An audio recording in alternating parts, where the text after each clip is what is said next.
ठीक है। तो सभी को जोहार भाई, और सभी अभ्यर्थियों को, छात्रों को मैं अग्रिम बधाई और शुभकामनाएं देता हूँ। क्वालिफाई कर जाइए, आप करेंगे ही, इसलिए मेरी अग्रिम बधाई है आपको। और आज की इस ऑनलाइन क्लास में आपका स्वागत है। आप चूँकि परीक्षा लिखने जा रहे हैं, मुझे नहीं लगता है कि भाषा साहित्य से अपरिचित होंगे। भाषा साहित्य की जो एक समझ है, भाषा क्या है, साहित्य क्या है, इसकी एक समझ जो है वो होनी चाहिए। इन जनरल भाषा साहित्य की समझ नहीं होगी, यानी भाषा, तो मान लीजिए कि आप झारखंड की भाषा के बारे में बोलने जाते हैं, तैयारी कर रहे हैं। झारखंड की भाषा जो गोरखा है और झारखंड के सबसे बड़े क्षेत्र की भाषा है, सबसे बड़ी जनसंख्या की भाषा है, उसकी भी करके तैयारी कर रहे हैं आप सीजन की परीक्षा के लिए। तो एक भाषा और साहित्य के बारे में जो आम समझ है वो समझने की जरूरत है ना। इसलिए मैं कह रहा हूँ कि भाषा के लिए है क्या,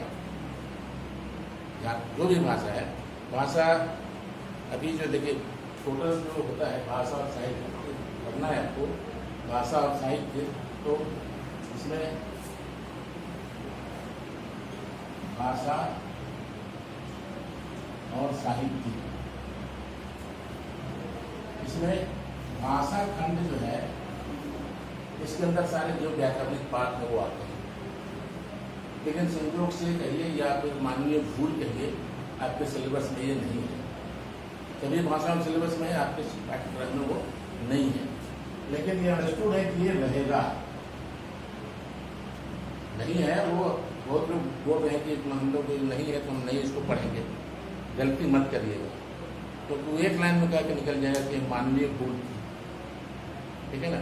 आप मुकदमा करते रह जाइएगा, कुछ नहीं सुनवाई होगी। इसलिए तैयारी कीजिए, भाषा की भी पढ़ाई करनी है आपको, जितने भी सिलेबस में आपका नहीं है तो ये तो पढ़ना ही पढ़ना है। इसके अंदर सारे जो व्याकरणिक पक्ष है, इसमें जो स्वर, इसमें ध्वनियाँ हैं, शब्द हैं, पद हैं, फिर वाक्य है, फिर है ना, ये सारे जो चार चार स्तर हैं भाषा के, वो सारे पढ़ने हैं, ठीक है।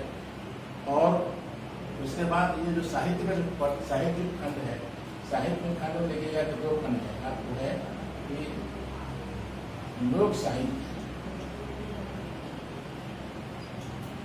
दूसरा है शिष्ट साहित्य।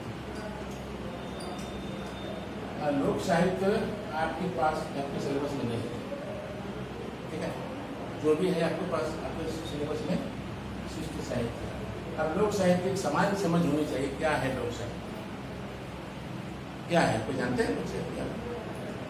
लोक साहित्य ये है जो लोक का साहित्य है। लोक मतलब क्या, लोग बोलते हैं वो ऐसा समाज या ऐसा समुदाय विशेष जो एक पर्टिकुलर खास क्षेत्र में रहता हो और जिसकी अपनी एक भाषा हो, अपनी एक संस्कृति हो, और जो आधुनिक सभ्यता से थोड़ा कम परिचित हो, और वो कुछ जो है लोक संस्कृतियों के द्वारा वो अनुशासित होता है, और जिसमें जो समाज में कोई बड़ा नहीं, समाज में जो है सामूहिकता बड़ी चीज़ है उसकी, और मतलब है क्या कि वो व्यक्तिनिष्ठ नहीं होता है, वो है ना समूहनिष्ठ होता है। मतलब समुदाय के महत्व है, व्यक्ति के महत्व नहीं है।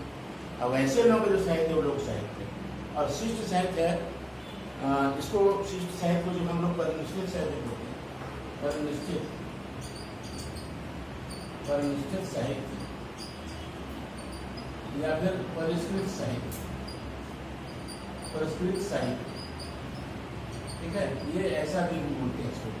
हाँ, क्योंकि शिष्ट और इसका मतलब है कि अगर इसका ठीक अपोजिट तो अशिष्ट होना चाहिए, इसलिए वो उचित नहीं है।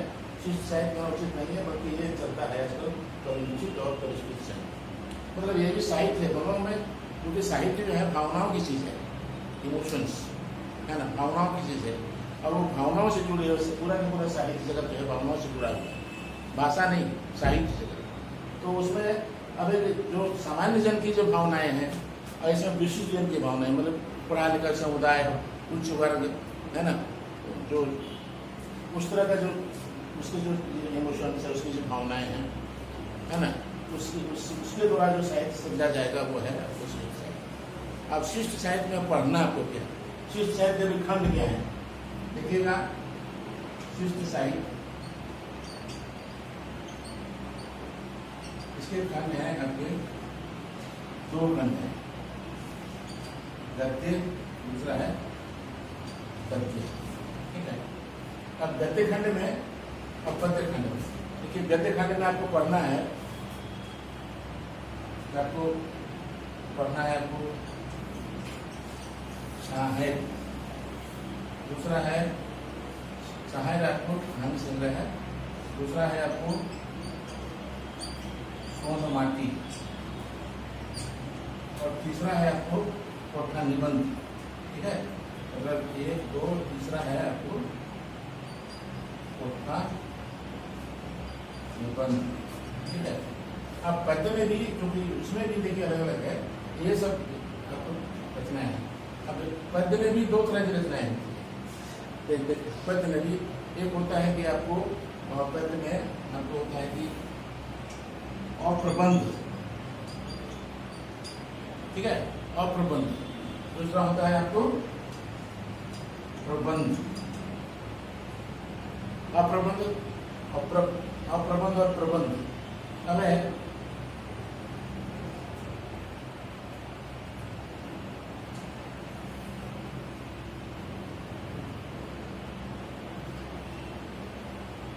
देखिए, इसमें आपका ये तो पढ़ना है आपको। इसमें होता है प्रबंध और प्रबंध।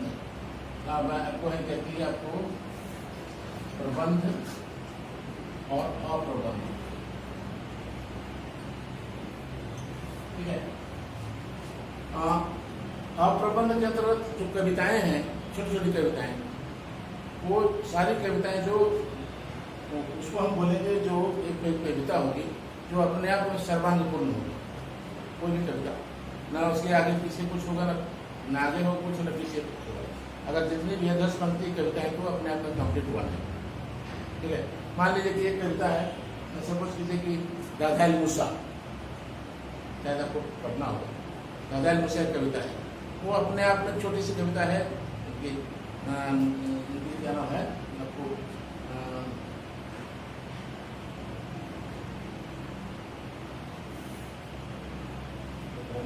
संतोष महतो कविता है, संतोष महतो कविता है, मान लीजिए दादाल मूसा, तो वो अपने आप में कंप्लीट हुआ है, वो अप्रबंध कर रहेगा।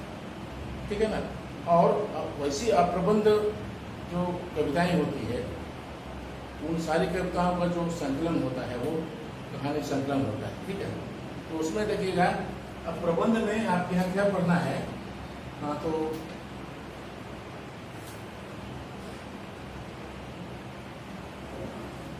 प्रबंध में पढ़ना है आपको दामोदरे पुराण, ये प्रबंध में एक है। दूसरा है आपको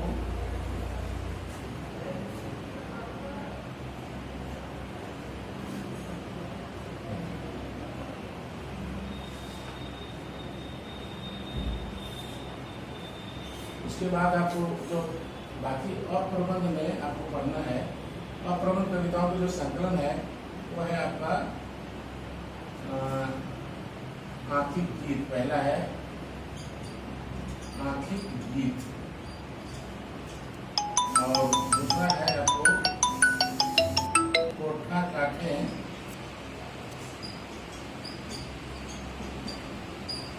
पैके खंडी। आपको क्या पढ़ना है, एक मौनी फूल, ये अप्रबंध के अंदर बनाती है ना। एक मौनी फूल है, दामोदर पुराण, आपको दामोदर पुराण प्रबंध काव्य है और ये अप्रबंध काव्य है। ये सब ध्यान दीजिएगा, इससे भी सवाल पूछा जा सकता है ना। ये अप्रबंध का काव्य है, और आपका जो है एक मौनी फूल है, आपकी गीत है, और समुद्र पूरा। इतना चीज में आपको पढ़ना है आपको पद्य में। इसमें गद्य में 3 है, और भी पढ़ना है आपको। नाटक किसी में है, तो होता है नाटक में आपको जैसे डांस, इसको लिख लीजिए इसको। जैसे आपको इसे पढ़ना है आपको, चौथा में है डांस, नहीं है, ये आपको है नाटक, ठीक है। इसको अजगर, अजगर ये भी नाटक है। फिर चाबी काठी, चाबी काठी ये भी नाटक है। और फिर उद्भाषण कर, है ना, उद्भाषण भी है या कहीं कहीं उद्भाषण भी है। ओके, ये इतनी चीजें पढ़नी है, ठीक है। समझ गए बात को। साहित्य में आपको पढ़ना है, साहित्य दो खंड है, गद्य खंड और जो, क्योंकि लोक साहित्य आपको पढ़ना नहीं है। साहित्य दो भाग हुआ, लोक साहित्य और शिष्ट साहित्य।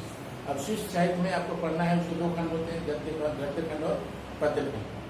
गद्य खंड में आपको जो पढ़ना है, रचनाएं पढ़नी है, वो है कहानी संबंध शाहिर है, शोध माटी है, फिर कोटा निबंध है, डाह है, अजगर है, चाबी काठी है और फिर उद्भाषण कांड।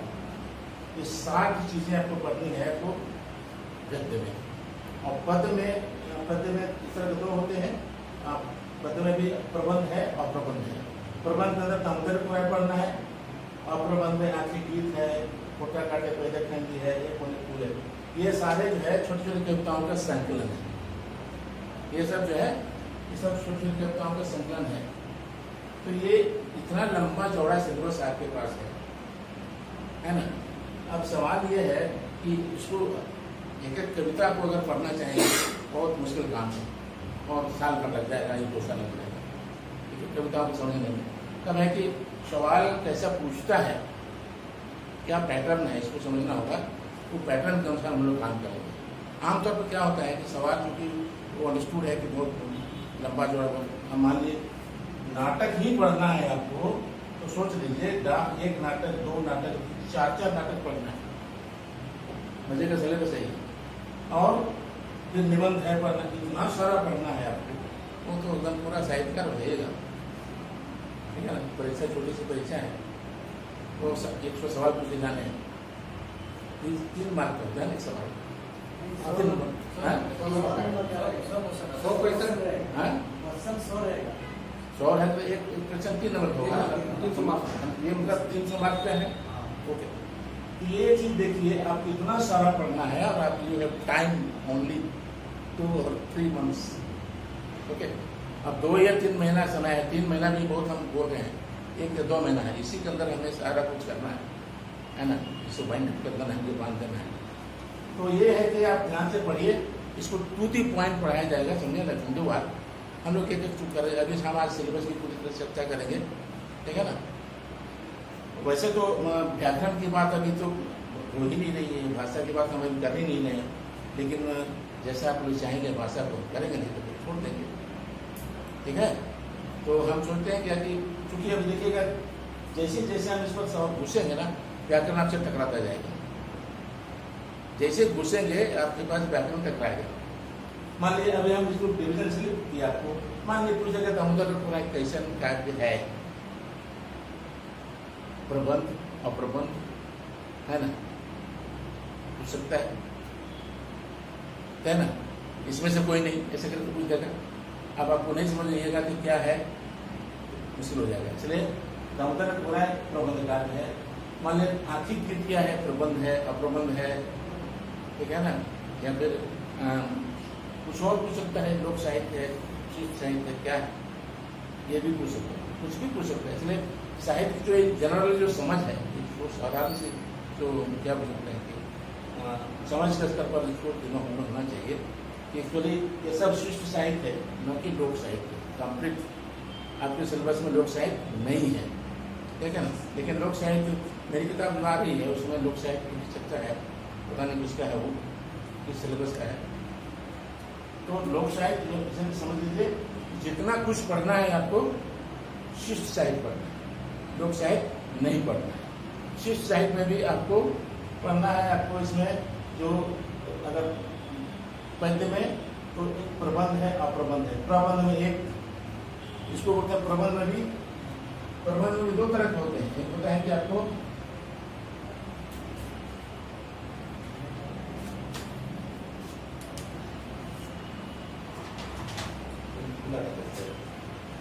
में देखिएगा दो तरह होता है। प्रबंध में जो होता है आपको खंड कार्य, दूसरा होता है महाकाव्य।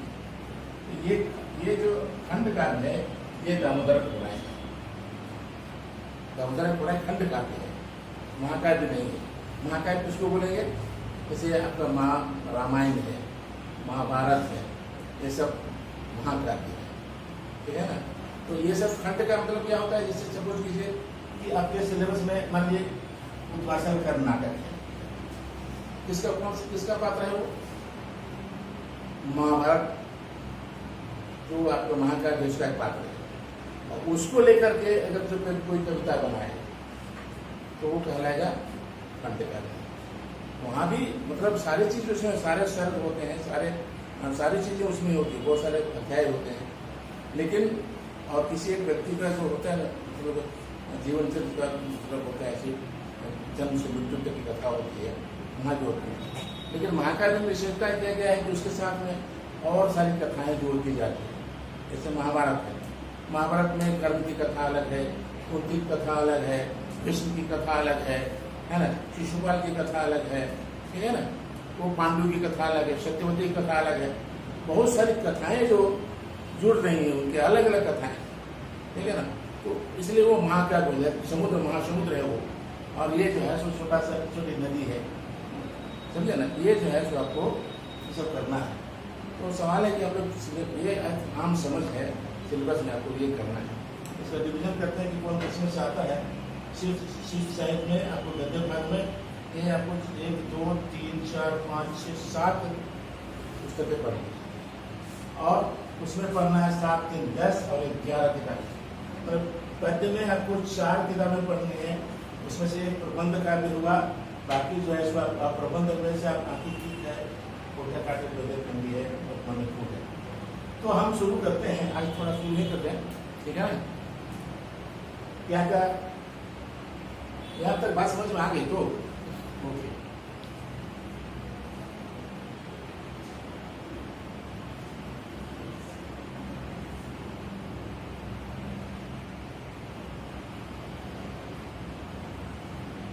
देखिए अब मान लीजिए हमें पढ़ना है वो पहली बात कि हम गद्य खंड से ही पढ़ेंगे। गद्य खंड, ठीक है ना। मान लीजिए दामोदर पुराण है, दामोदर पुराण है, आपको क्या है वो? दामोदर प्रबंध है, क्या प्रबंध है? प्रबंध में कैसा है? खंड है कि खंड काव्य है कि महाकाव्य है? खंड काव्य है, ठीक है ना। ये सामान्य जानकारी। अब शीर्षक को जानिए। शीर्षक है आपको मानिए दामोदर पुराण, दामोदर पुराण, ओके। इसको पुराण को ऐसा भी लिखा जा सकता है, पुराण या फिर पुराण ऐसा, ठीक है। हाँ, नंबर 4, ओके। ये अन्य विधा है ना?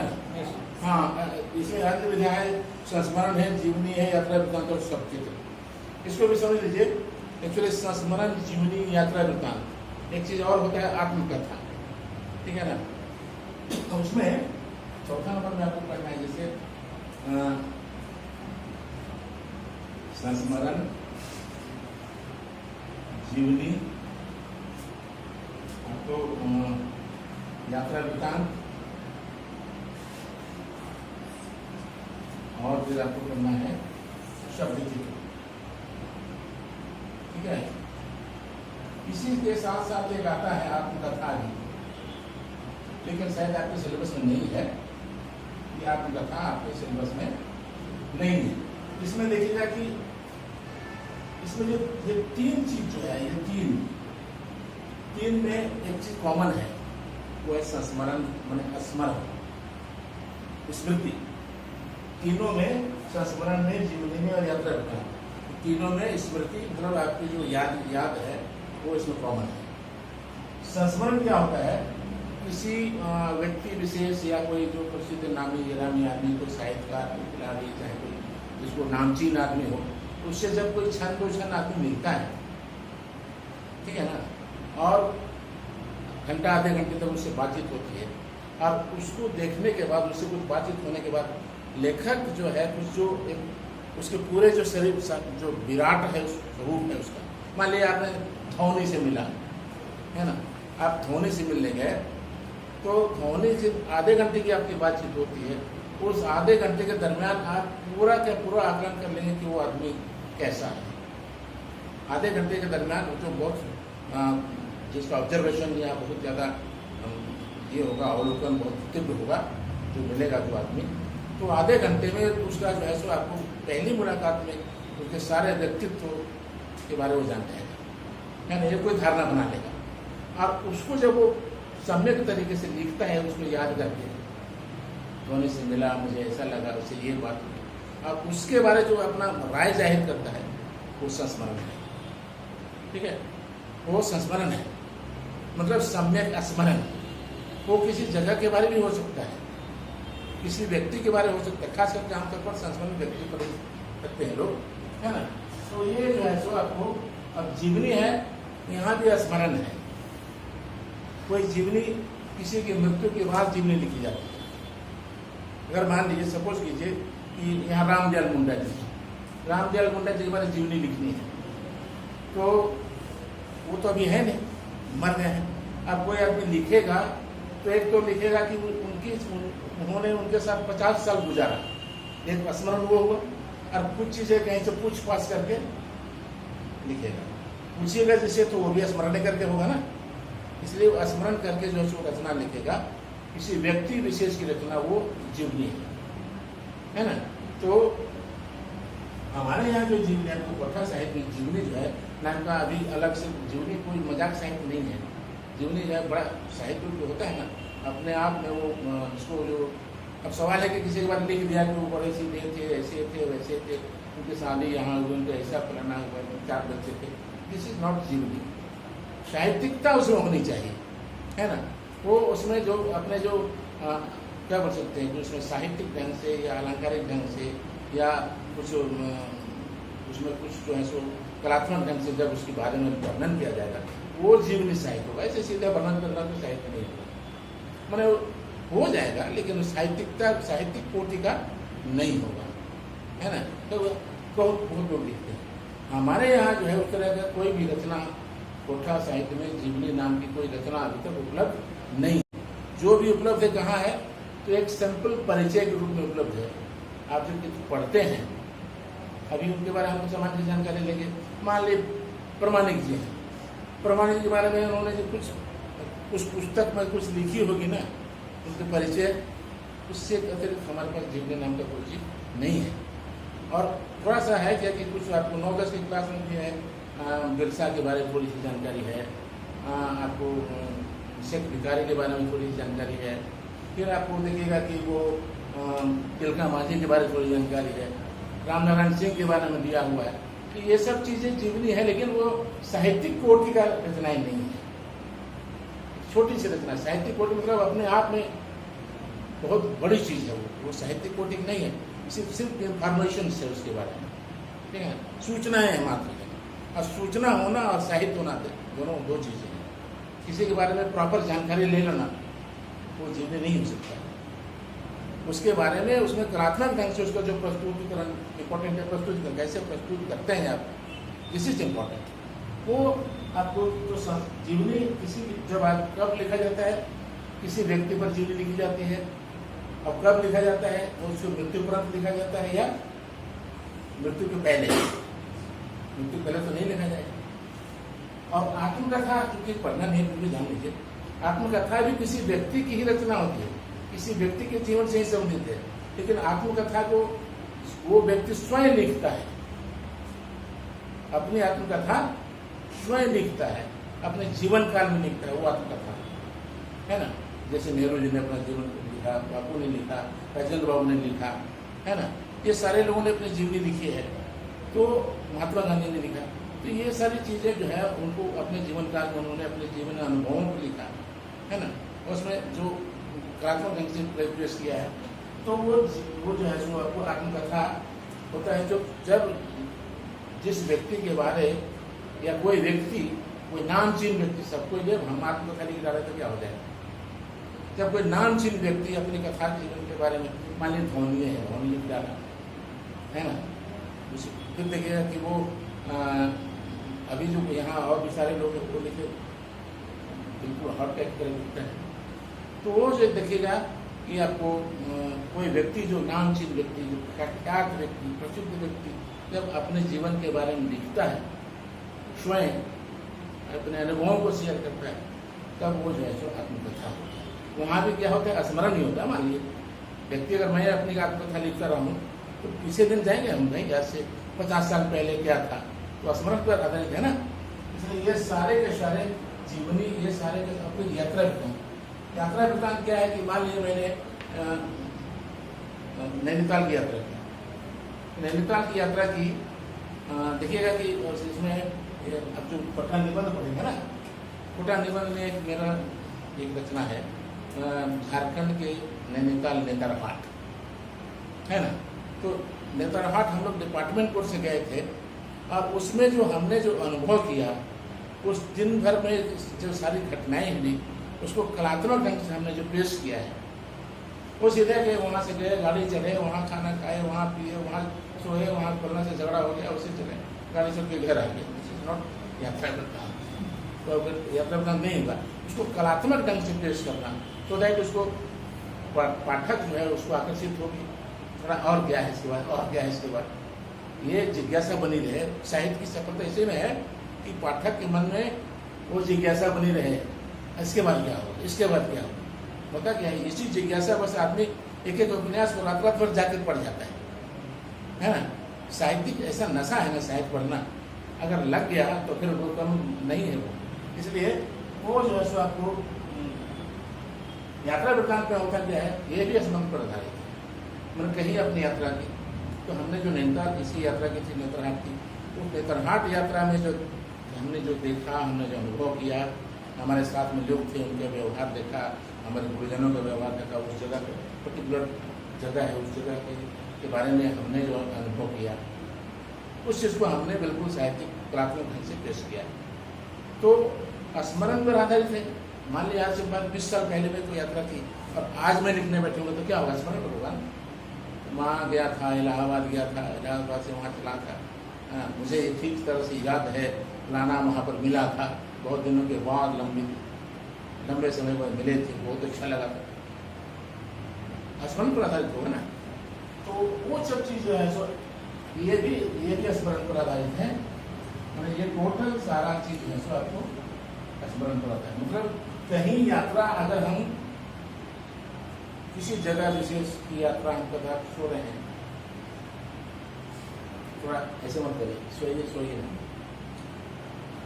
किसी खास जगह के जब हम भ्रमण करते हैं, तो भ्रमण करते हैं, भ्रमण को हम स्मरण के आधार पर जब हम उसको लिखते हैं, है ना, अपने अनुभवों को जब लिख डालते हैं, तो वो यात्रा, उसको यात्रा, इसको यात्रा वृत्तांत को यात्रा संस्मरण भी कहते हैं।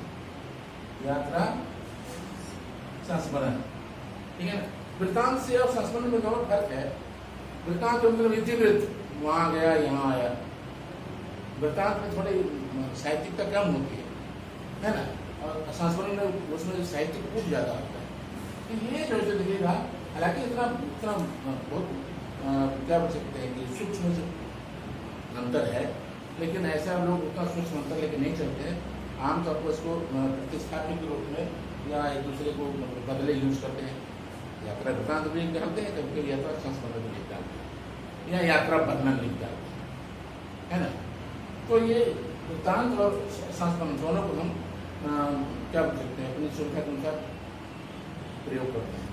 तो ये हुआ किसी जगह विशेष की जब हम भ्रमण करते हैं, वहाँ जाते हैं, और उस पर्टिकुलर जगह के बारे में हमारी जो जानकारियाँ हम हासिल करेंगे, हम मेरा जो अपना अनुभव होगा, है ना, क्या होना चाहिए वहाँ, क्या कमियाँ हैं, क्या खूबियाँ हैं, उन सारी चीज़ों को हम जब लिख डालते हैं, तो वो आपका कठिनाइयाँ हुई। यहाँ से अब रेलवे बुकिंग किया, घर से चले, प्लान बनाया था, किसी को कोरोना हो गया तो कैंसिल करना पड़ा, वो हिस्सा भी उसका हिस्सा है।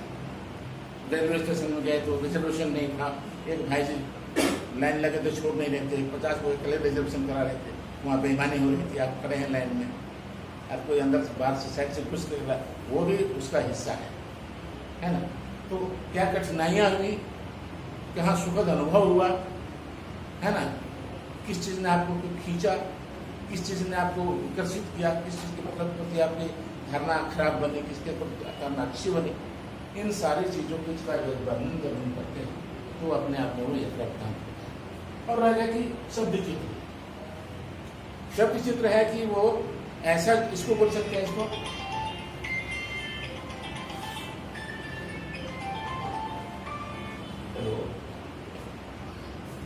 हाँ, तो शब्द चित्र को रेखा चित्र भी बोलते हैं, रेखा चित्र, इसको स्केच, ठीक है ना, इसको रेखा चित्र भी बोलते हैं शब्द चित्र को। मतलब ऐसी शब्दों की जादूगरी हो, शब्दों की ऐसा ढंग से हम उसको क्या नाम है, उसको उसकी व्यवस्था दें कि आपको एक चित्र खड़ा हो जाए, तो एक चित्र खड़ा हो जाए। शब्द चित्र का मतलब है कि शब्दों के माध्यम से कोई चित्र खड़ा करना, है ना। देखिएगा कि रामवृक्ष बेनीपुरी की एक रचना है, गेहूं और गुलाब, ठीक है। मेरी एक रचना छपी है, वो 9th की किताब में है, वो है रेस्का, वो सब चित्र है, ठीक है ना। कहानी ही है वो, एक्चुअली वो कहानी ही है, लेकिन कहानी कहने का जो तरीका उसमें है वो बिल्कुल ऐसा हो कि शब्दों के चित्र खींचा जाता है, जो सामने जिसके बारे में वर्णन हो रहा है तो लगता है कि सामने से एकदम गुजर रहा है, हो रहा है ना। सपोज किसी के मान लीजिए कोई व्यक्ति के बारे में कोई कहानी पढ़ते हैं, मान लीजिए कोई सपोज कीजिए आपको शायर कहानी के कोई पात्र है, मान लीजिए राजेश एक पात्र है, अब राजेश के बारे में जान रहे हैं कि भाई सबके मन में अलग अलग फोटो बन गया उसका, नहीं, सबके दिमाग में कोई बोल रहा है तो राजेश को कोई पजामा पहने हुए दिखेगा, राजेश को कोई जींस पहने हुए दिखेगा, राजेश को कोई दिखेगा कि वो बिल्कुल नए परिधान में, कोई दिखेगा बड़े पूरा सरल ढंग से दिखेगा। तो अलग अलग जो चित्र बनते हैं वो सब चित्र में ऐसी गुंजाइश नहीं थी, सब चित्र में एकदम परफेक्ट पिक्चर बन जाता है दिमाग में। ये जो है सो आपको सब चित्र में इसकी खासियत है, इसलिए मतलब ऐसी व्यवस्था, जैसे मान लीजिए एक रेखा चित्र है, रेखा चित्र में क्या है, मान लीजिए कि हम अगर ऐसे बोले, ऐसे कीजिए, हर एक दृश्य रेखाओं को खींचा, हर एक चित्र बन गया, क्या है वो, नहीं है कुछ पता चला। गाने बाबा है, यही जरूर, यही कमाल होता है सब, ठीक है ना। तो ये है सो शब्दों के माध्यम से एक खड़ा करना, तो ये कुल मिलाकर के आपको इतना सारा पढ़ना है ना। और देखिएगा कि मेरी किताब जो है क्या कहती है अपने संपूर्ण कोटला भाषा एवं साहित्य, वो उसका सेकंड संस्करण आ रहा है, इसी मंथ में आ रहा है, ठीक है। उसमें सारी चीज़ों का जिक्र है, तो ये आपको पढ़ना है, ठीक है। अब हम लोग एक सामान्य जो समझ बना रहे थे इसके बारे में,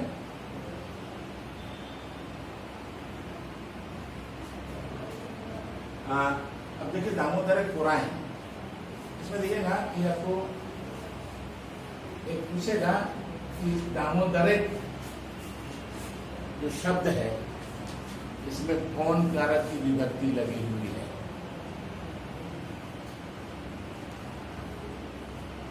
व्याकरण नहीं जानेगा तो नहीं जानिएगा, कौन कारक की विभक्ति लगी हुई है,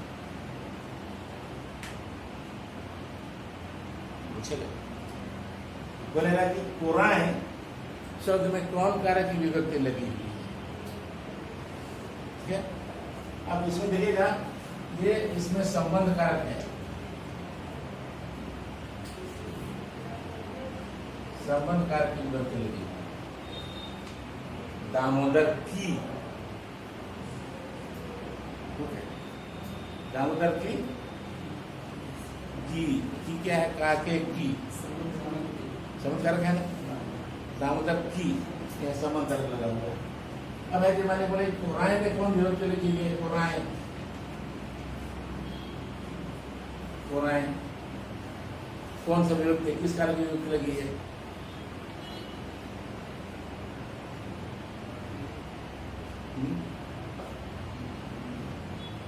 अधिकरण कारक है, अधिकरण कारक है। दामोदर की गोद में, दामोदर की गोद में, कोरा बोलते किसको? गोद को बोलते हैं। कोराएं मतलब है ना, मान लीजिए अगर ये कोराएं मतलब यहाँ यौन विभक्ति कोरा, कोरा में है गोद, इसमें प्लस यौन विभक्ति या फिर यौन विभक्ति लगा तो कोराएं। ये आपको कोठा में जो अधिकरण कारक विभक्ति यहाँ है, अधिकरण कारक लगा हुआ है, कोराएं मतलब गोद में, समझे बात? अधिकरण कारक लगा हुआ है तो मतलब एक और भी हो सकता है। मान लीजिए मैंने दामोदर कोरें, अगर मान लीजिए पूछ देगा कि कोराएं की जगह में इसमें मान लीजिए इसमें कौन सा दामोदर बोले, इसमें कौन सही है, सपोज कीजिए मान लीजिए बोलेगा कि दामोदर कोराएं में, कोराएं में है ना, जिसमें मैंने इसमें कौन सही है, सपोज कीजिए लिखेगा कोरें, कोरा में, दूसरा है कोराएं, चौथा है एक और तीन। किसको सही करें? यहाँ कोराएं में इसमें से जो है तो ये मतलब इसमें मान लीजिए कौन सा सही, कौन सा सही होगा? मान लीजिए इसमें देखिए कोराएं ने निकले आपने कहा गोद में, कोठा ग्रुप कौन सा सही होगा? कोरा में, सेकंड कोरा में सही होगा, कोरा सही होगा, ये भी सही होगा, ये भी सही होगा, मान भी सही होगा जी। भाई एक नंबर और 2 नंबर सही है और एक ऑप्शन में आपने डाला 1 और 3 डाला हुआ है, तो इसको मानेंगे, तो इसमें भी करेक्ट, ठीक है। अब कोरा में जो हिंदी का है गलत हो जाएगा। या पूछ सकता है कि इस गोद में तो कोठा रूपांतर कौन वाला न्याय हत्ता है, इसे पूछ देगा। लेकिन में कोठा रूपांतर कौन वाला न्याय है, गोद में कोठा रूपांतर कौन वाला न्याय है, कौन वाला है? सेकेंड वाला नहीं है, ये हिंदी का है। इस तरह के सवाल आपको पूछा जा सकता है। ऐसा नहीं कि बहुत अंदर घुस करके पूछेगा, संभावना कम है। सब ऊपर ऊपर आपको पूछेगा, क्योंकि उसके पास ना तो उसके पास समय है ना आपके पास समय है, ठीक है ना। इसमें और समान इसमें तो पूछेगा ही शिक्षक को लेकर, अगर पूछेगा तो। फिर इसमें पूछ सकता है कि इसमें इसके रचनाकार कौन है, कौन है? शिवनाथ प्रमाणिक जी है, ठीक है। और मान लीजिए मैंने किस तरह का काव्य है, क्या है? प्रबंध काव्य है। प्रबंध में भी कौन सा काव्य है? खंड काव्य है, ठीक है। अब मान लें कि इसमें दामोदर कोराएं को ललित काव्य किसने कहा है? ललित मधुर काव्य किसने कहा है? तो झाजी ने कहा है। बोलेगा कि दामोदर कोराएं को ललित मधुर काव्य किसने कहा है? लिख देगा प्रमाणिक जी ने, नहीं तो बोलेगा एक झा, पानोली जी, विनोद कुमार, कोई नहीं, ठीक है। तो आपको एक झा को मारना होगा। एक झा ने कहा कि यह सो ललित मधुर काव्य है, ठीक है ना। वो एक झा ने कहा। एक सवाल और पूछ सकता है इसमें कि आपको इसमें कितने सर्ग हैं, कितने खंड हैं, या कितने अध्याय हैं? कितने अध्याय हैं? कितने अध्याय? प्रोटेक्टिव किताब है, देख लीजिए कितने अध्याय? 9 है। 9 है या कुछ याद नहीं है। किताब नहीं है मेरे पास अभी, किताब मैं लाऊंगा तो कहा तो आपने तो हम लेते आते। तो वो है क्या कि आपको टेक्स्ट है किसी क्लास नहीं, तो जो भी उसका अध्याय के बारे में पूछ सकते हैं कितने अध्याय हैं, इसके मान लिया बोलेगा जिसका अंकसर क्या है, कहानी हम इसको बता रहे हैं। कहानी ये है, इसको जो दामोदर पुराण की जो मूल कथा है, तो कथा ये है एक काल्पनिक कथा है। दामोदर की गोद में मतलब एक कथा देखिए आधारित है। चास के पास में दामोदर के किनारे एक स्थान है, उसका नाम है चचगांव गढ़ है ना, चचगांव।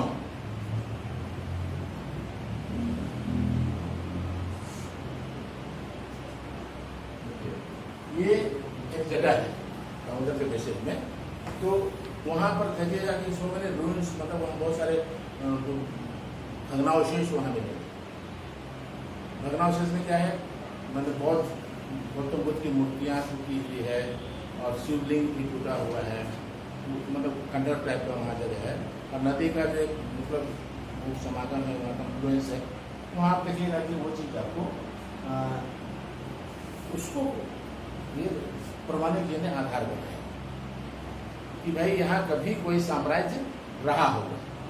उसमें एक कल्पना, उसी आधार पर उन्होंने कल्पना की कहानी गढ़ी कि मगध से एक राजा आया, मगध से एक राजा आया, उमादित्य नाम। उमादित्य का राजा आया और ये पूरा जंगल था, इलाका था, यहाँ उसका संपर्क यहाँ के आदिवासियों से होता है, उनके बीच में इनका झगड़ा होता है और झगड़ा होता है। फिर बाद में धीरे धीरे वो जैसे साम्राज्य का स्थापना करता है। जगह का नाम लिखा अंकसर नाम रखा उसको, ठीक है ना, उसका नाम रखा हो अंकसर। अब है उमादित्य का बेटा है, उमादित्य का बेटा है कालकेतु, ठीक है। कालकेतु का बेटा है कमलकेतु, ठीक है ना। वो है कि कालकेतु उमादित्य के मरने के बाद कालकेतु राज्य करता है और फिर कालकेतु के बाद उसका बेटा जो है कमलकेतु, वो क्या होता है कि वो थोड़ा प्रोग्रेसिव माइंड का है, प्रोग्रेसिव विचार का है। वो चाहता है कि राजपाट जो है सो मतलब लोगों के बीच में देखता है कि भाई यहाँ सदान और आदिवासी या फिर ये जो गैर आदिवासी के बीच में कॉन्फ्लिक्ट होता रहता है और ये दोनों में जो मतभेद है जब तक दूर नहीं होगा तब तक हमारी परेशानी बढ़ेगी। तो वो जब देखता है किसी पीछे खून आक्रमण होता है, बाहर से खून पढ़ते हैं इतिहास में, खून आक्रमण होता है और उसमें अंकसर को पूरा लोग बर्बाद कर देता है। तो ये महसूस करता है आपको कमलकेतु और उसकी दोस्ती हो जाती है वहाँ के संयोग से। एक लड़की है सरंची है आपको,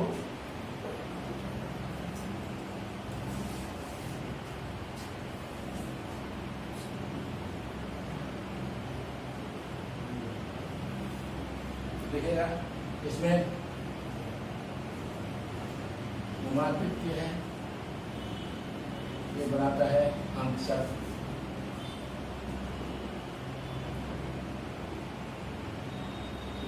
ठीक है। इसका बेटा है आपको कालकेतु, इसका बेटा है कमलकेतु, है ना। कमलकेतु है और कमलकेतु जो है सो वो है मतलब सरंची से प्रेम होता है। प्रेम होता कैसे है, तो सोहराय के समय है, सोहराय समय के दिवाली के समय बैल का काढ़ा को नचाया जाता है जानते हैं। तो सरंची वगैरह जो सरंची का काढ़ा जो है सो फूटा तोड़ के भाग गया जंगल को, सरंची खोजने के लिए निकली। हटवार देती है वो लड़की, चाहे वो आदिवासी लड़की है, वो निकलती है खोजने के लिए और वो खोजती रहती है और कहीं जो है सो वो इसी बीच में एक बाघ जो है सो हमला करता है इस पर। वो कमलकेतु भी कहीं खो गया है और पूरे शिकार करने गया है, वो भी अपने साथियों से भटक गया है और कहीं थक करके वो भी आराम कर रहा था, ठीक है ना। तो वो जो है बाघ झपटता है, तो कमल केतु जो है मतलब सरंची इसी बीच में उसको मार देती है बाघ। लेकिन बाघ हमला कर दिया कमल केतु पर तो घायल हो गया। अब जंगल में बेचारा क्या करेगा, घायल आदमी को सरंची लाती है अपनी झोपड़ी में और उसकी सेवा करती है। सेवा करती है तो स्वाभाविक है, मिले हैं तो 2-4 दिन रहना है। जब 2-4 दिन रहा तो थोड़ी आँखें चार हो गई, है ना, तो इसलिए तो अब अफेयर हो गया। फिर राजा का बेटा है वो तो जाएगा नहीं, है ना, तो क्या हुआ कि उसको खोज खाद करके लोग उसको ले गए। हाँ, वहाँ सरंची उसको ले गया, सरंची रह गई जंगल में और वो चला गया राजमहल। राजमहल में उसका घाव तो सूखने लगा। धूमा वैद्य है, वैद्य का नाम है धूमा। धूमा वैद्य है, उसकी इलाज करता है ना। और धूमा वैद्य कमल का घाव जो बाघ घायल किया था वो तो सूखने लगा, मगर दिल जो घायल हुआ था वो और भी ज़्यादा घायल हो गया, है ना। कमल सरंची बराबर याद आने लगे उसको, सरंची को कैसे ये करे, है ना। और ये सोच रही है कि अब हमको भुला गया वो, ठीक है ना। बाद में जो है सो वो होता क्या है कि वो धूमा के सहायता से, धूमा वैद्य की सहायता से वो आपको सरंची से दोस्ती करता है ना। समझ जाता है धूमा वैद्य की असली बीमारी कहाँ है ना, है ना। घाव तो सूख गया लेकिन बीमार लग रहा है, अभी भी कारण क्या है वो समझ गया। अब दोनों को मिल करके वो जो है सो सरंची से भेंट होती है। सरंची से भेंट होती है तो धीरे धीरे उसका मन बदलता है और वो पूरा साम्राज्य को वो कमल केतु इससे मर जाता है। कमल केतु विरोध करता है कि सरंची से इसका मेल जोल को, और कमल केतु बाप है, सोच रहा है कि आदिवासी लड़के से कैसे राजा बेटा है, तो वो जो है सो विरोध करता है। लेकिन विरोध के करने के बाद नहीं होता नहीं, बहुत सारा कुछ वो उन लोगों के बीच में घुल मिल करके उन लोगों को जागरूकता करता है, उन लोग को पढ़ाने लिखाने का काम करता है ना। आदिवासियों के साथ वो जगाने का काम करता है। अब क्या है कि कमल केतु जो है मानता नहीं है बाप का कहना। धूमा वैद्य को पूरा दोष दे रहा है कि तुम्हें को गड़बड़ाया है मेरा बेटा को। और अंत में क्या होता है कि वो जो है सो कमल केतु मर जाता है। न कमल केतु, काल केतु उसका बाप मरता है। कमल केतु पूरा राजपाट में पूरे ये में सब बांट देता है। बांट नहीं देता है मतलब राजपाट छोड़ देता है। आप सारे उसमें सुगना मांझी जो है उसको, सुगना जो है उसको बनाया सरंची का बाप है, सरंची का बाप सुगना है, और उसको बना दिया वहाँ का चिप, है ना। सरंची को भी बना दिया वहाँ का कोई बड़ा अधिकारी। इस तरह सारे लोग हैं कि बन जाते हैं। हम डिटेल से बताएंगे कौन कौन क्या अधिकारी बना है, क्योंकि मेरे पास टेक्स्ट अभी नहीं है। तो वो है कि सामान्य सी कहानी में बता रहा हूँ। अब क्या होता है कि वो सरंची के से उसको प्रेम बढ़ता है, शादी की बात होती है, शादी कभी नहीं किया है लेकिन शादी बदी बाकी है। तो वो सारी व्यवस्था महल में लोग आ जाते हैं, काम के विरुद्ध में पूरा करवा जाता है, पूरा खुल देता है राजमहल को, है ना। वो अन्न धन सब बांट देता है। मैंने व्यवस्था जो है सो आदिवासियों सदान की मेल से सुचारू रूप से चलने लगती है। इसी बीच में आपको होता है वहाँ बौद्ध मेला लगता है हर साल। बौद्ध मेला लगता है मतलब गौतम बुद्ध का, और वहाँ प्रचारक लोग आते हैं, बौद्ध धर्म का प्रचार करते हैं। मेला लगा हुआ था, वो भादो महीना था, भादो नहीं आश्विन महीना था। आश्विन महीना में हथिया नक्षत्र बरसता है, जाते हैं ना, हथिया नक्षत्र बरसता है। तो उसी महीना में मेला लगता है। और मेला लगता है तो इतना भारी वर्षा पानी, सुकुजला पानी, सुकुजला मतलब सुख से जब जलता है ना वैसे ही पानी गिरा। पानियों के बरसों हैं, टप टप टप टिप टिप टिप झरझर झिरझिर होता है ना, टपर टपर फिर ठपर ठपर फिर गदगद अधर, है ना। तो वो है कि आपको सुकुजला पानी बरसा, बाढ़ आ गई, स्थिति पैदा हो गई बाढ़ की, और गर्जना मलकना, है ना, बिजली, लोग पिछड़, मेला फट गया, लोग भागने लगे, इधर भागने लगे। एक बूढ़ी गिरती है और उसको बचाने के लिए जो है सो कमल के नहीं सरंची बढ़ती है, सरंची बढ़ती है ना। तो उसको बचा रही है उसको। तो क्या होता है कि उन्हें चलिए याद नहीं है, उन्होंने कोई बचा रहा है बुढ़िया को, तो बिजली कड़कती है और उसको मार देता है। उधर से कमल सुनता है कि तो सरंची को मार दिया, या फिर कमल को मारिए। एग्जैक्ट मैं नहीं बोल रहा हूँ, टेक्स्ट होगा तो पता चलेगा कमल बचा रहा था कि सरंची बचा रही थी। हो गया 10 मिनट और ओके। तो ये है कि वो आपको क्या होता है कि बिजली गर्जन होता है और उसमें कमल मारा जाता है, सरंची को पता लगता है तो वो दौड़ के आती है और देखती है, बोलती हाँ कमल करती है और वो भी मर जाती है। कहानी यहीं खत्म होती है ना। ये जो है सो अंत में आपको हड़प्पा खंड में ये सारी घटनाएं होती हैं। हड़प्पा खंड में हड़प्पा मतलब हड़प लेना, हड़प्पा मतलब दामोदर के नदी ने सब हड़प लिया, सारी सभ्यता को ले लिया, यही कहानी है। ठीक है, मूल कथा यही है। सरंची है, कमल है ना, सुगना मांझी है और मान ली उमादित्य है, काल केतु है, कमल केतु है, सरंची है, ये सारे पात्र हैं।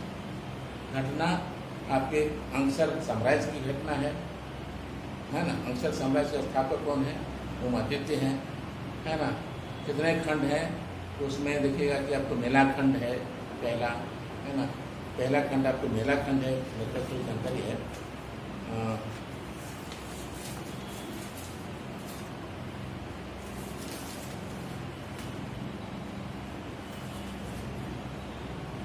देखिए पहला है, 6 खंड है इसमें पढ़ने, 6 अध्याय पढ़ने हैं। पहला है आपको मेला, दूसरा है सरंची कमल। मेला में दिखाया कि लोग कहाँ से दूर दूर से लोग कहाँ से, मेला मैंने मिलना, बाहर के लोग आए, यहाँ के लोग आए, मिले, मेला। यहाँ के सौंदर्य के वर्णन उसमें है। फिर है कि सरंची कमल है, सरंची कमल के बीच का जो अफेयर है वो है। फिर राजवैद है, धूमा, राजवैद का क्या रोल है ना। फिर है हून आक्रमण होता है। फिर अमर चट्टान में क्या है कि स्वप्न वाले कहानी है। अमर चट्टान मतलब धूमा वैद जो है सो, चूँकि राजा बिगड़ गया था तो धूमा वैद एक तो वेश बदल के रहता है जंगल में, और एक ऐसा चटनी बनाए, चट्टान बने चटनी, ऐसा मतलब चट्टान बने चट्टान पकना, वैसा नहीं है। चटनी मतलब है कि वो एक विशेष चटनी ऐसा बनाया कि लोग जो है सो वो स्वप्न लोक में चला गया, है ना। तो वो कमल केतु को वो खिला देता है, कमल केतु और, है ना, कमल केतु सरंची खा लेता है लोग, तो लोग जो है सो स्वप्न लोक में चला जाता है। पूरी कहानी इसमें आपको अमर चट्टान में है। फिर रात में हड़प्पा है, ठीक है ना। ये 6 खंड है आपको। और ललित कहने को है कि ललित का ये कहने को है कि ये जो है सो बहुत लालित्य इसमें है ना। इसमें शब्दों का संयोजन है। लालित्य कैसे आता है? वैसे शब्दों का संयोजन जिसमें लालित्य हो, ठीक है ना। खास करके अल्पप्राण ध्वनियाँ जो होती है ना, महाप्राण ध्वनियाँ नहीं, अल्पप्राण मूर्धन्य ध्वनि को कमी है, जहाँ मूर्धन्य ध्वनि कम हो वहाँ आपको लालित्य आता है ना। और महाप्राण ध्वनियाँ कम हो वहाँ भी लालित्य आता है। तो इस तरह का ऐसे शब्दों को यहाँ इस तरह से की गई है और इस तरह से इनकी व्यवस्था दी गई है कि वो अपने आप में एक ललित काव्य हो जाता है। इसलिए सौंदर्य पूरा एक पहला क्या है? प्रबंध काव्य है, खंड काव्य है, ठीक है ना, ललित काव्य है। रचनाकार शिवनाथ प्रमाणिक जी हैं। मूल कथा में जो अंसरगढ़ मगध से आकर के उमादित्य राज खड़ा करता है एक व्यवस्था। उमादित्य बेटा काल केतु है, काल केतु बेटा कमल केतु है। कमल केतु का अफेयर चलता है, सभी से विवाह भी करता है। फिर है क्या कि वो खून आक्रमण होता है। खून आक्रमण में जो है सो पूरा आपको बहुत ज़्यादा बर्बादी होती है वहाँ, और बर्बादी होती है। समझ में आता है कि अगर हम लोग सब एक रहते आदिवासी सदान तो खून शायद यहाँ से जीत के नहीं जाता, उसको मौका नहीं मिलता, ठीक है ना। वो आपको तब वो उसको प्रकारांतर से कहेगी झारखंडी एकता का प्रतीक है। आदिवासी सदान के बीच में मेल का बनन है, तो मतलब दोनों के मेल से ही इसी जगह को अच्छा रखा जा सकता है। तो ये चीज़ें जो है वो मिला गए थे, ठीक है ना। कमल की उसमें जो है सो सरंची और कमल की मौत होती है जाने हड़प्पा खंड में, है ना। शुक्र मतलब आश्विन मास का जो हथिया नक्षत्र इतना पानी बरसता है। कुल मिला के इतनी ही जानकारी आपको 6 खंड है, ठीक है ना। मेलाखंड है, सरंजी कमल है, राजवैद है, ऊन है, अमर चाटान है, घाट पाट। डिटेल से आप इसमें देखिए 2-3 बात है, 2-3 कविताएं दे सकती है। जैसे मान लीजिए है कि केचा टोना रोटी खातिर मानुस यहाँ फिपियात, घीमे छाकर रोटी का कुकुर कोई छिलावत। ये सब देख रहा है जो सामाजिक विसंगति ही दिखाता है। निंदाई खातिर आल छोबक सुख माटी में सूखल माटी धूरा बिछना, वाह हरे पथले भगवान चंदन पूरे तो सजना। ये सब जो सामाजिक विसंगति इस पर है। मैंने बच्चा अभी आल छुआ मैंने क्या नेसेंट चाइल्ड, छोटा बच्चा अभी मैंने जस्ट पैदा हुआ बच्चा, आल खातिर मैंने निंदाई खातिर आल छुआ मैंने तुरंत पैदा हुआ बच्चे को सोने के लिए, है ना। जमीन में आम गरीब आदमी क्या करता है, जमीन खाता है, और लोग क्या करता है बच्चे। तो वो है कि धूरा बिछना, और बोलते हैं वाह रे पत्थर के भगवान। मंदिर में जब पत्थर लगा हुआ है ना, उसके लिए क्या है तो चंदन फूल का सेज है बना हुआ। ये क्या है, आदमी इस सृष्टि का सर्वश्रेष्ठ जीव है, उसमें उसके लिए कोई व्यवस्था नहीं है। लेकिन उस पत्थर के लिए और भी नाटक देखिए, है ना, ड्रामा तो देखिए कि मूर्ति का जांच करता है कि बीमार हमारे लिए, ठंडा के लिए ड्रेस अलग, गर्मी के लिए ड्रेस अलग, एसी वहाँ लगेगा, गर्मी हो गया एसी लगा दो। ये जो नाटक करते हैं इससे इनका सारा खंडन करता है। कह सकते हैं इसको ये एक प्रगतिशील रचना है, ऐसा भी बोल सकते। यह एक प्रगतिशील रचना है, इसमें जो सामाजिक विसंगति है उसको तोड़ा गया है, ठीक है ना। समाज में जो असमानता है और समानता की स्थापना करने की वकालत करता है, असमानता को खंडन करता है। कुल मिला के एक कथा पे है काम करें पूरा। इसलिए ये पूरी जानकारी आपको रखनी होगी ओवरऑल, समझे ना। ऐसा नहीं कि मालूम से सुपरफिशियल जानकारी रखें और बहुत अंदर से पूछ करके बहुत संभावना है कि 1-2 लाइन दे देगा, बोले कहाँ के ले गए हैं उसको। जैसे मान लें कि सूखल टेढ़े टूटल कुंडे जैसे चेंजर पड़ा चर्च मस्जिद सोनक मंदिर में पैगंबर यहाँ पूजा की रचना कहाँ से ले गए है, पूछ सकता है। इसलिए एक तो जो इम्पोर्टेंट है, बहुत इम्पोर्टेंट, वो हम करेंगे, वो ज़्यादा से ज़्यादा हमको नहीं लगता है कि दूसरा का पूछेगा, लेकिन पूछ सकता है, नहीं भी पूछ सकता है। आमतौर पर सामान्य जानकारी, क्योंकि इतना सिलेबस आपको लंबा चौड़ा है कि आमतौर पर सामान्य जो समझ है, सामान्य जानकारी है, इसके बारे में पूछेगा। जो मैंने दामोदर कुरान मैंने बताया, अगर उससे पूछेगा तो इससे संभव होता है, इससे बाहर नहीं पूछेगा, ठीक है। दामोदर कुरान के बारे में जितनी जानकारी आपको दी गई वो अपने आप में सफिशिएंट है, ठीक है। नेक्स्ट टाइम हम लोग किताब के साथ पढ़ेंगे, ठीक है। तो ये बहुत बहुत धन्यवाद, आपको सभी को मना के पढ़िए। एक बार मैं फिर से तो अग्रिम शुभकामना देता हूँ और क्वालिफाई कर जाइए, मिठाई लेके आइए, ठीक है। तो ठीक है भैया, बहुत बहुत धन्यवाद। सर आपका जो बुक है उसमें सब कहानी नहीं दिया, सब कहानी है नहीं किसमें, जो बुक है आपका अभी किताब आई कहाँ है, नहीं एक तो पहले बुक है ना, पहले बार थोड़ा कंप्लीट, उससे थोड़ी जानकारी कम है। उसमें कहानी सब ठीक है, लेकिन उसका कहानी का विवरण नहीं। नहीं कहा, देखिए कहानी सब का विवरण है, कोठा में दिया हुआ है, हिंदी के लोग सोच रहे हैं। हाँ, कोठा में किसी में भी नहीं, जैसे नहीं है, छाया में तो इसका दिया हैं छाया का मिलेगा, हाँ। ठीक है, तो वहीं दूसरा का नहीं।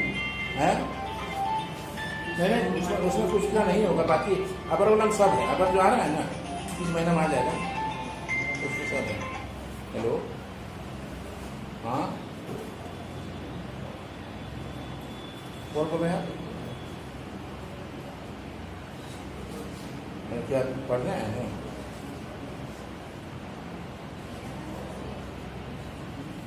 ये बैठी है, हम आ रहे हैं, हम आते हैं वहाँ भी खुलेगा, समझे ना, खुलेगा। अभी टाइम कितना हुआ है, आप खुल जाएगा भैया, हम आ रहे हैं, ठीक है, बात हो जाए, ठीक है, बहुत धन्यवाद।